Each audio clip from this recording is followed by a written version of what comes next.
Welcome to another Founder Wisdom podcast. We have Thomas Jam Pedersen with us, co-founder at Copenhagen Atomics. It's not his first startup. He's in Copenhagen, Denmark. I'm in Oaxaca, Mexico.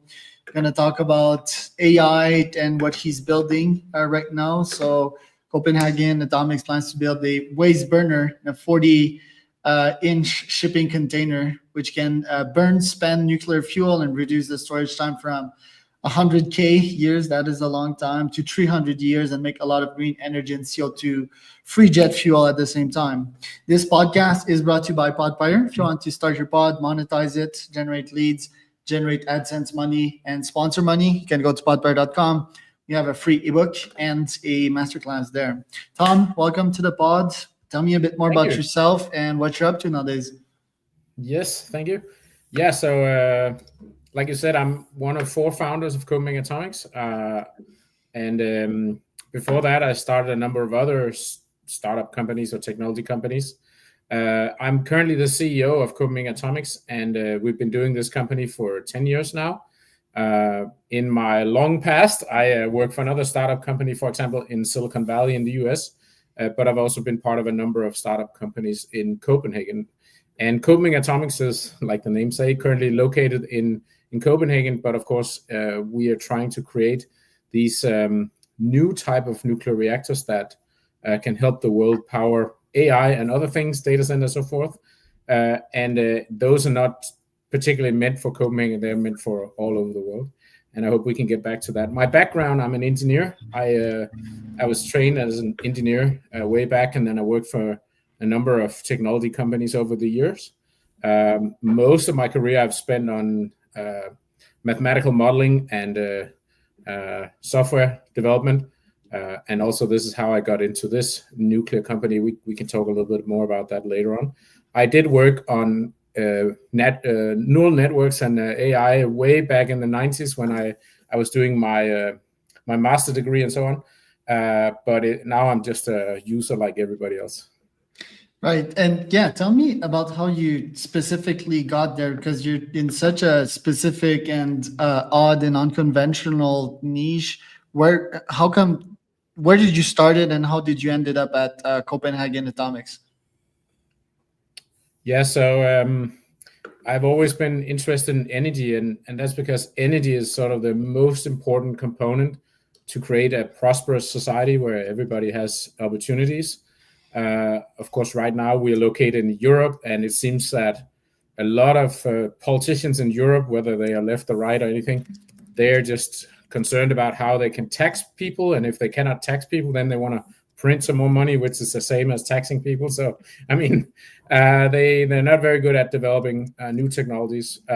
But of course, if you have lots of energy creates basically more wealth in society. Of course, the people who generate the energy make some money, whether it's wind or oil or gas or whatever, or nuclear. But the society that uses that energy for something useful and create products and services, that's where most of the value is generated. And there's a rule of thumb saying that if you make 10% of the money on creating the energy, then 90% of the money is made on all the downstream products that are created from that energy. So it's a very good way to create a prosperous society and growth and so on. And of course, we want to change away from fossil fuels all over the world and use more green energy. And that's how I got involved in this, because I realized that eventually we're going to have to get our energy from nuclear energy, whether it's fission or fusion.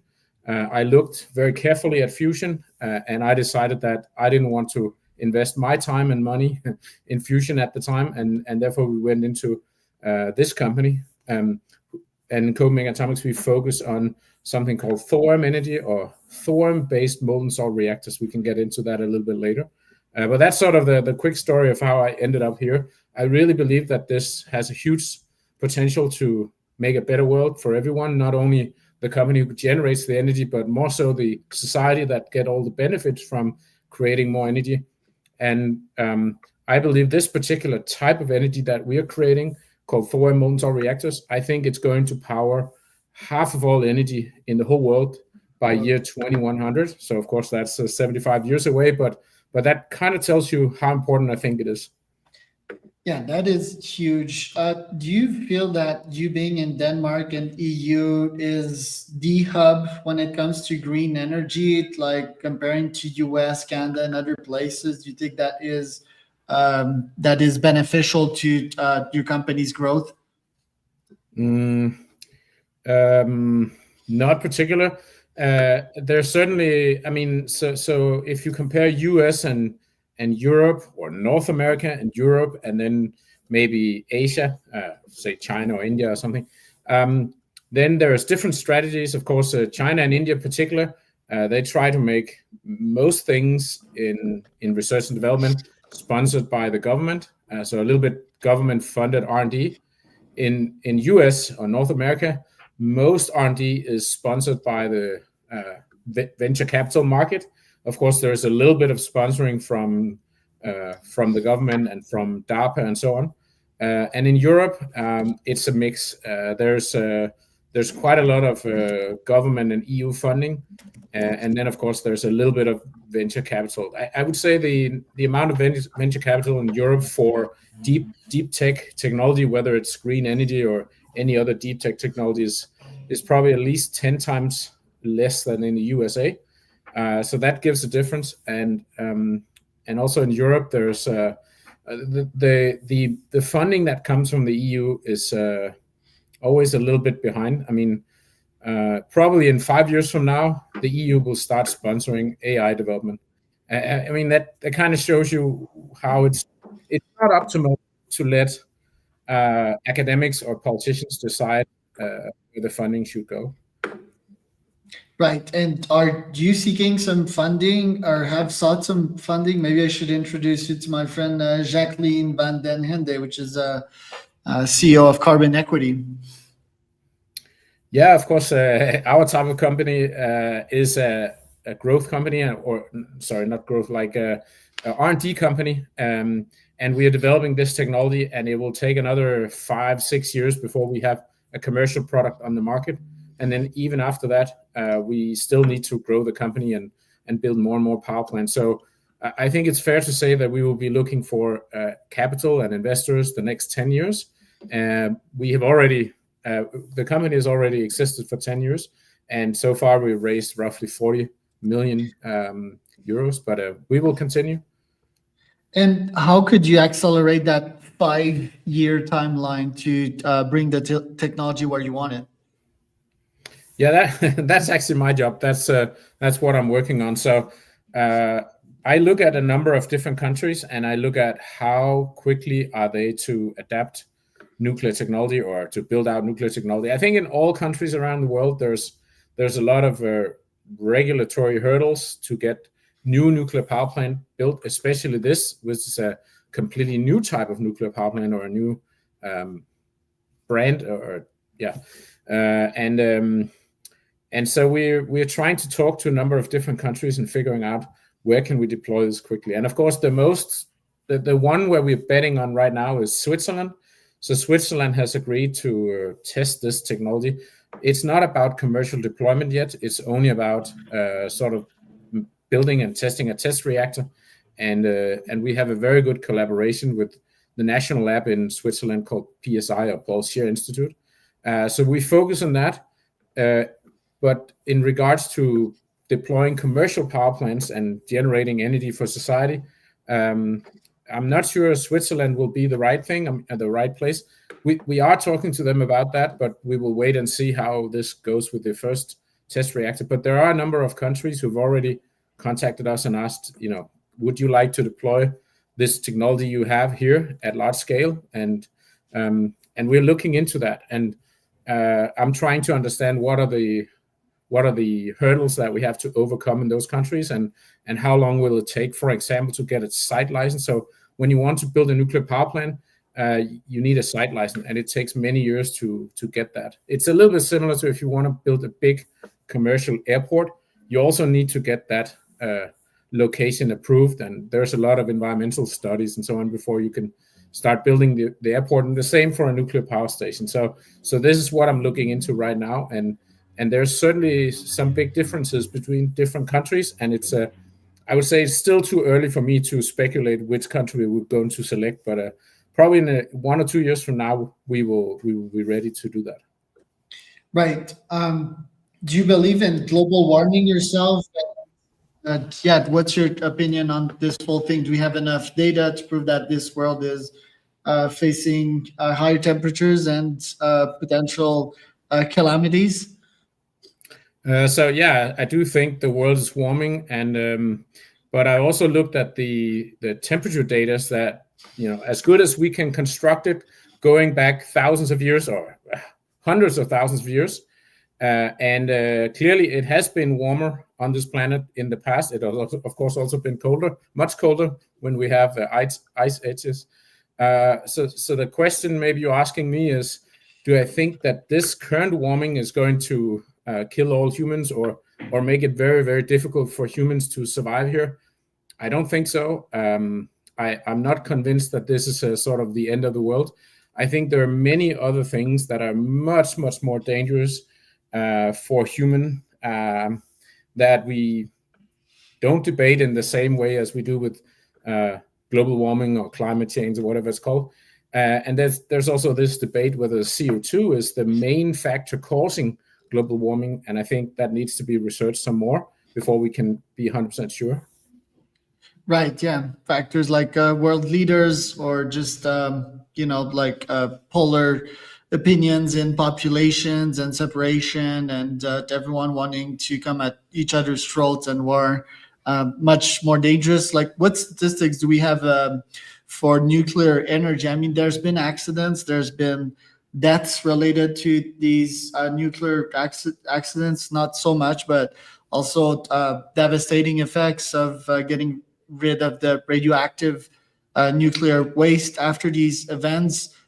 Should that be taken into consideration, or do we have a 100% error-proof system that we can put in place to avoid these? Yeah, no, I don't think any type of energy system is 100% error-free. And I know that if you look at the statistics, no type of energy can claim that I haven't killed anyone. Nuclear energy is actually one of the energy technologies that have killed the least amount of people per unit of energy produced over the last 50 years. And that's when you include the accidents at Chernobyl or Fukushima.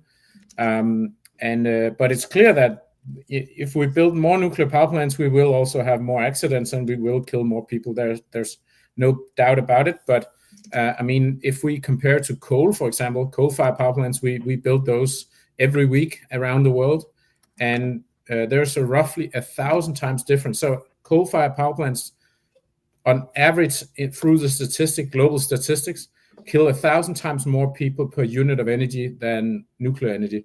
And nuclear energy is on par with wind and solar. It's actually slightly better.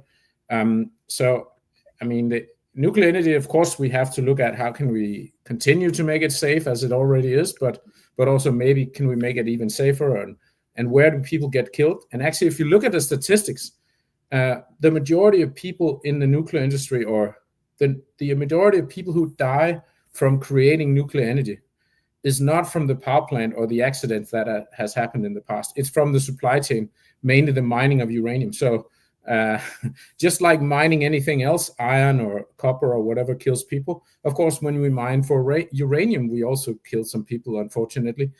So the majority of people who dies from nuclear energy is actually in the supply chain, not in nuclear power plants that explode or whatever. So, but I don't think the public knows this. I think the public thinks that they're very dangerous, and that's, of course, unfortunate. You also asked about the nuclear waste, and it's true that, again, any type of energy production creates some waste, and nuclear energy also creates waste. But our type of reactor can actually take the sort of what many people think is the worst part of the waste from classical nuclear reactors, called spent nuclear fuel. Instead of putting it deep underground for thousands of years, we can take that spent fuel and use it again and actually get 10 times more energy out of it when we use it the second time than when it was used the first time around. And also, the total volume of waste that are generated when we use it the second time is lower than in the first instance. So we can help reduce the waste. We don't make it zero, but at least reduce the waste and then make a lot more energy without having to do huge amount of mining.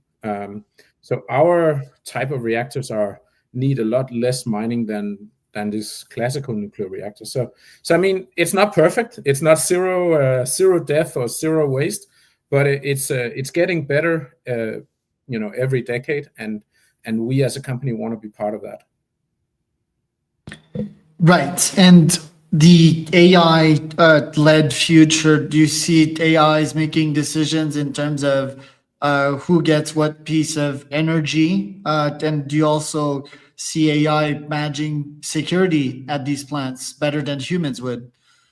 Mm-hmm.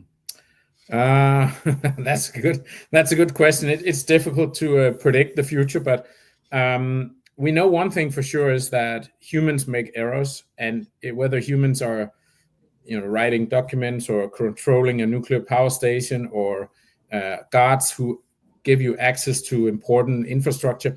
I mean, humans make errors, and it's I think it's still an open question if we can make AIs that make less errors. Of course, that's a similar debate with self-driving cars or self-flying drones or whatever. Can we make those machines safer if we let AI control them than if we let humans control them?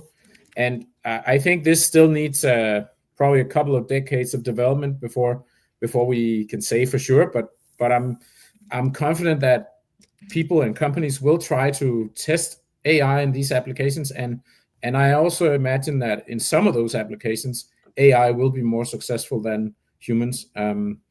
But I'm sure you have tried self-driving cars in one way or the other, and we've been talking about this for I think almost 20 years now, and it hasn't happened yet. I think we're still getting closer every year, but it's not right around the corner where all cars are self-driving. And I think there are some people actually suggesting that all this approval document that you need for getting a license for a nuclear power plant, that some of that could be written by AIs or ChatGPT. And I don't think we're there yet, but they can certainly help finding the information. And we also in Copenhagen Atomics, we also use that for searching the web. So when you generate these documents, you need to generate thousands and thousands of pages. And a lot of times you want to know what is the right way to answer this and that question, or document this and that procedure. And in those instances, AI can help you understand what other people have done before that, because a lot of these applications are actually publicly available. So the ChatGPT or other AIs can actually look at and learn from those documents that were written in the past, and help us write those that are going to be used in the future. But I think the next 10 years, it's still going to be humans that are doing it, but with the help of AI. And what are your top goals for this year? What will you be focusing on as a CEO, vs how you spent your time last year? So my main role in the company is to raise funding to keep on running the company and developing this technology. And of course, I'm also very involved in the engineering. So I have lots of meetings with the different teams, the different engineering teams, and they ask for more funding for buying this and that, and I help discuss how we should use the money most responsibly, so that the investors gets the maximum return on investment for their investments. And then, of course, I talk to investors and explain to them what it is we're going to use the money for, and where we expect to be in 1 year or 2 years time from now. So you can also ask, do I use AI in my everyday work? I use it a little bit. I use it as an advanced search engine. I was using Google and other search engines. I'm a heavy user of Google, and has been for several decades, I would say. But yeah, I'm going to use different types of AIs more and more to find information and also find references. Sometimes in Google it's a little bit difficult to find references, but it's much easier to search something very technical and very specific on a ChatGPT or similar, and find those references. And then once like if you have a document that is 500 pages long, and it can tell you should look on page 17 and 239 or whatever, and then you only have to read those 2 pages, and then if you don't fully understand some concept, then you can ask the AI about, okay, where in the document can I find where this concept is explained, and then they say, oh, you have to read the chapter 13 or whatever. So it just makes it faster to find information, and I think that's important for any human, not just CEOs. Last but not least, briefly explain to me, like I'm 5, tell me about the thorium and the technology that you're building, molten salt reactors, most precisely in 40 feet containers. Like, what's the idea here and what makes it better than alternatives? Yes, many years ago, there was a guy called Alvin Weinberg who was really smart. He helped develop all the different nuclear reactors we have in the world today. He was one of the inventors behind the very first nuclear reactor in the submarine Nautilus in the US back in the 50s. And he also came up with a new concept of reactors called molten salt reactors. That means that instead of having solid fuel rods inside reactors, you have a molten liquid, which is a salt, chemical substance. It's basically a little bit like if you take table salt and heat it up to, well, for table salt, you need to heat it up above 800 degrees Celsius. Then it will melt and become a liquid that is a little bit like water. It's the same viscosity, and it's also transparent like water. We use another salt. We don't use table salt, but it's a similar concept. And then in those salts, you can dissolve uranium and thorium. And when you do that, you get a very, very efficient nuclear reactor, which can make energy at a much lower cost. And that's basically what we have invented. Specifically, we have invented something called the onion core, which is a new type of reactor core for nuclear reactors that are much more efficient than previous reactor designs in the past. And even there's a number of companies today that make something called Generation 4 or sometimes called advanced reactors. But even our reactor is much more efficient and lower energy cost than those advanced reactors. But of course, we still need some R&D, and that's where we were talking about a little bit earlier, that in 2027, we're going to start our first reactor in Switzerland. And this is where we will show that it actually works, because right now we've done a lot on R&D and we've done a lot of simulations, but we still need to run the first one and show that the actual physical model have the same results as the simulations. And then once we have that data, then we can move on to make commercial reactors. And of course, everybody believes that if the simulations agree with the first test reactor, then the simulations of the commercial reactor is also going to be fairly accurate. So that's what we will be working on the next 5 years. Fascinating. I'm eager to have you on a second edition to get deeper into that. I think you're making something big for humanity here, if you can pull it off. So eager to support you on that journey. Where can people find out more about you, Thomas? The best place is either on our website, CopenhagenAtomics.com, or if you go to our YouTube channel, there's lots of videos where we explain how this works, and even somewhere you can see some of our technology demonstration. Love it. So that was another CEO Wisdom Pod with Thomas Jam and Charles Cormier.